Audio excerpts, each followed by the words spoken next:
Welcome back to the PigX Podcast. It is hard to believe, but this month marks the next adventure for the 5th season of the PigX Podcast.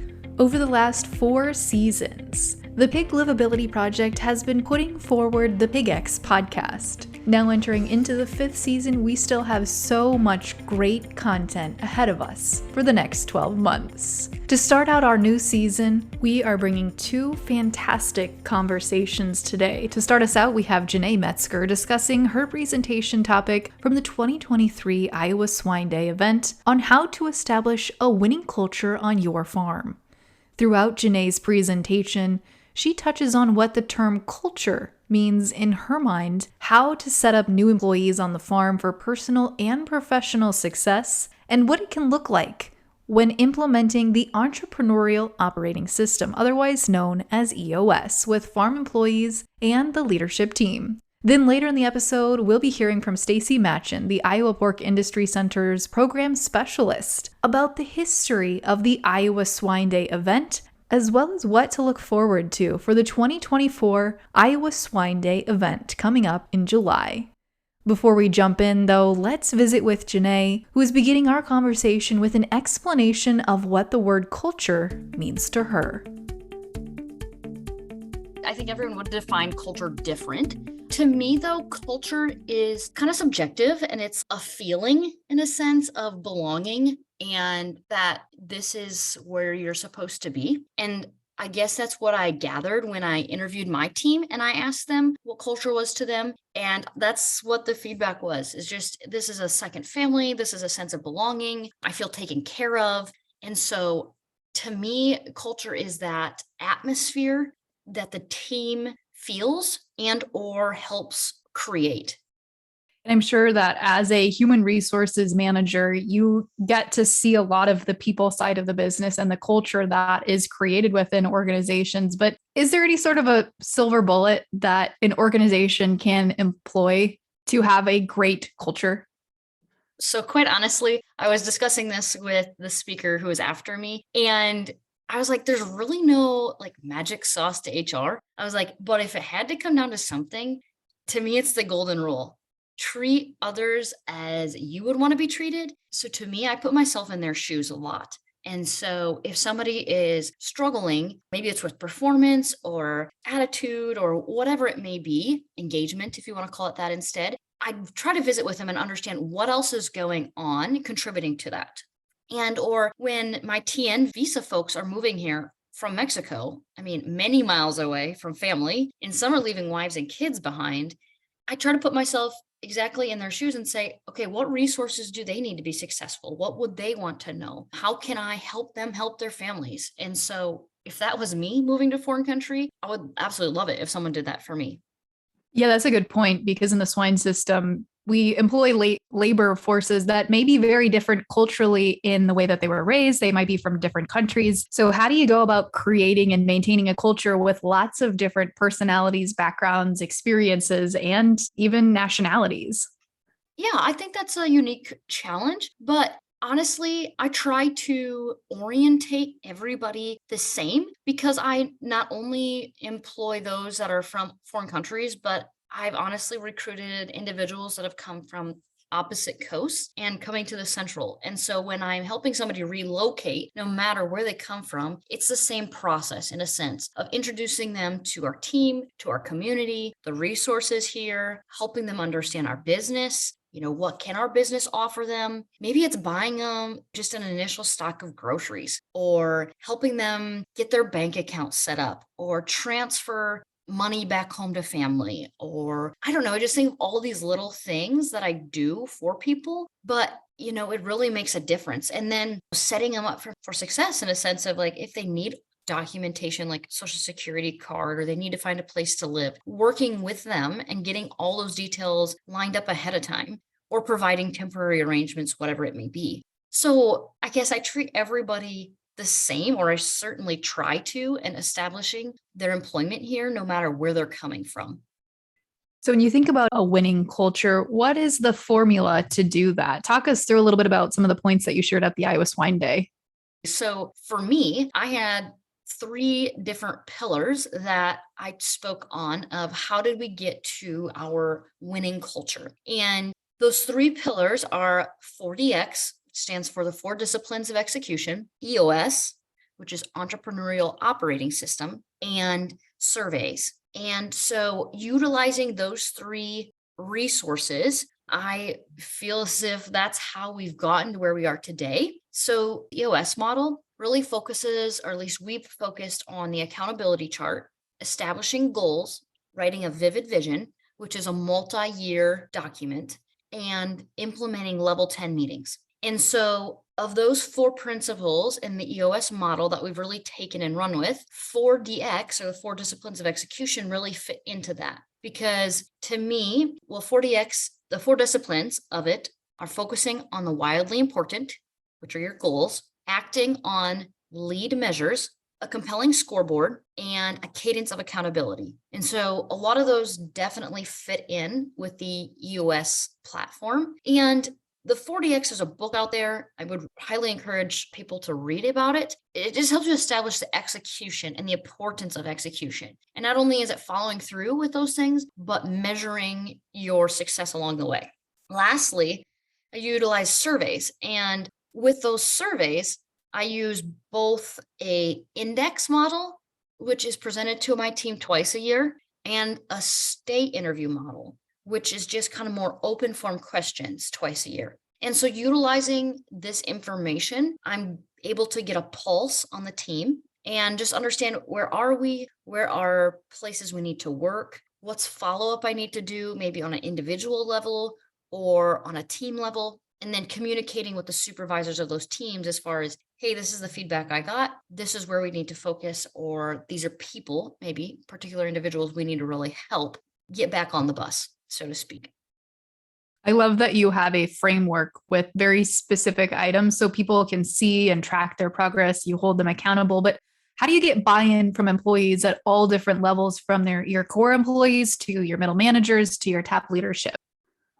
So the EOS model, the implementation of that started at high-level leadership, and then it's definitely flowed down to the different teams. And so when we saw success at our leadership level, then we broke it out and took portions of that out to our teams. And so, for example, like the rocks can't all be accomplished by just the leadership team. So the rock goes to the individual team that it affects, and then the team rallies around it, so to speak, getting those resources to make it successful and completed. Same thing with the vivid vision. We take that, we break it down, we bring it to the teams, we get their input and say, where do you want to be? Where do you see us going and arriving in the next 3 years? And so getting their buy-in really helps you to get ultimately to the end, but then it keeps them engaged along the way. So I think as you see success, and then folks in the other teams or the smaller teams perhaps see your success, they want to be a part of that. Same thing with the culture. And when you have a winning culture, or a culture that's really working for you, when you introduce people to that and they see how great it is, they want to contribute. And so I just think it's the atmosphere you create for your team members that they feel like their contributions matter. And so they will continue to contribute to what you've created. So I think the final question that I have, Janae, is it's great to have a structure. And I love that you guys use those 3 different pillars. But for folks that are just getting started and just, really focusing on culture, maybe that can be a little daunting to implement 3 different new systems. What's your piece of advice to just getting started and getting into that and focusing on culture? What I would say also to these 3 different layers, so to speak, is this all came in time. This was an evolution, and this is what we found has worked for us. So I'm not saying that somebody should take this exact model, but I think we can definitely learn from each other. What I would say, if you're going to start, I would start with the surveys. At least that's where I started, because I didn't even know where we were. And so if you don't know where you're at, you need to establish kind of your baseline. And so asking your team members, interviewing them, getting an idea of how they feel the business or the culture is, that's what I would encourage somebody to begin with. And I would say at least that helps you understand where you're at and maybe some of the focus points from there. Switching our focus from the 2023 presentation, let's look forward at the 2024 Iowa Swine Day event coming up. We'll kick things over here to Stacie Matchan to start out with some brief history on the event. This is our 13th year doing Iowa Swine Day. It originally started with Dr. John Patience, who had a producer come up to him and ask why he had to go out of state to get to a Swine Day conference. And so I think 2012 was the first one that we held here in Ames, Iowa at the Sheeman building, and we've been there ever since. It's a pretty cool event that is put together by a program committee made up of producers and allied industry. We get together like September, October, the year before. So right after the main conference, basically we start planning for the next one. And the producers come together and we just, put a whole bunch of ideas up on the board of what they think is going to be an up and coming topic, hot topic that we need to address the following summer. So it's kind of like a war room. We just do a whole bunch of topics and then we kind of filter them down into buckets, so to speak, and then try and think of speakers for each topic, and we just roll from there, developing the program. Stacie, when you think about who usually attends the Iowa Swine Day, who is in the audience and who should think about attending? Yeah, so since we are on year 13, it's evolved and gotten bigger and bigger a little bit every year. And now we can accommodate a wider audience. So I'd say right now, our audience is probably about 40 to 50% producers, and the rest would be made up of allied industry, academia, veterinarians. So our morning plenary session are bigger, broader topics that can be applied to everybody in the audience. So some of them aren't even necessarily related to swine, just bigger topics that can be applied to the swine industry. And then in the afternoon, we split out into 4 breakout sessions, and that's where the individual tracks can kind of follow for each audience base. So typically we have a track on animal health, herd health, disease for an animal, disease preparedness. We always have an Iowa State research update session. And then typically the last few years we've had labor. So that's, geared more towards the producer, how to entice labor, how to improve labor, the shortage, all technology on the farm. And then usually just like a hot topic. So we try to have a track for all audience bases. And a lot of times there are talks that the audience wants to go to multiple talks at the same time. So something that we do and always have done is record the talks and then make those available online for attendees to listen to at a later time so they can hit all topics. But I'd say the audience base now is mainly made up of, everyone that works in the swine industry, and we try to make sure we have topics and talks for everyone every year. So Stacie, you mentioned some of the common topics that you cover, but looking at this year's Swine Day lineup, it's a little different this year. So talk to us about what this year's event looks like and what are some of the specific topic and speakers that were selected. We do have some repeat topics and some new topics. Something that's new this year that we've also implemented is a pre-conference symposium. So we've never done that before, but we're offering a pre-conference symposium on basically soybean meal. So we're trying to hit those nutritionists. So that'll be available the day before from 1 to 5. And that's, again, all focused around soybean meal, how to utilize it, how to feed it, etc. So that's just one other tactic that we're taking to try and expand the conference a little bit and not dilute it out too much on the main day. But on the main day, we have in the morning some pretty broad topics. So we'll have Ross Bernstein talking about the Champions Code, which a few of our producers had heard him speak before and thought he had a pretty powerful talk that can be applied to the swine industry, even though he's not in the animal agriculture industry at all. Similar to like Eric Potterat, who we had last year, just gives an overall message. But then, we go into foreign animal disease preparedness, protecting the herd. So different ways to surveil your herd and sample, biosecurity, and then labor. So we have a couple talks on how to recruit international employees, and then also how to recruit them. And then once they're here in the US, how to retain them. So we go through the different visas, the different processes, the different regulations, but then also just on farm employee comfort and happiness to keep them on your farm. And so they don't go to another farm once they're here, to another system. And then we, in that same labor session, talk about precision ag. So technology on the farm, how to utilize it, to entice those workers to make their jobs a little easier to keep them there. And then current hot topics. So talk about the global pork update. Something that we're excited to have talked about this year is high path avian influenza in the poultry industry and what they've gone through and how we can apply that to prepare ourselves in the pork industry. So just thinking about Dr. Craig Rolls is going to talk about that, but talking about how much carbon it took to compost all of the layers, all of, the chickens that had to be euthanized due to high path.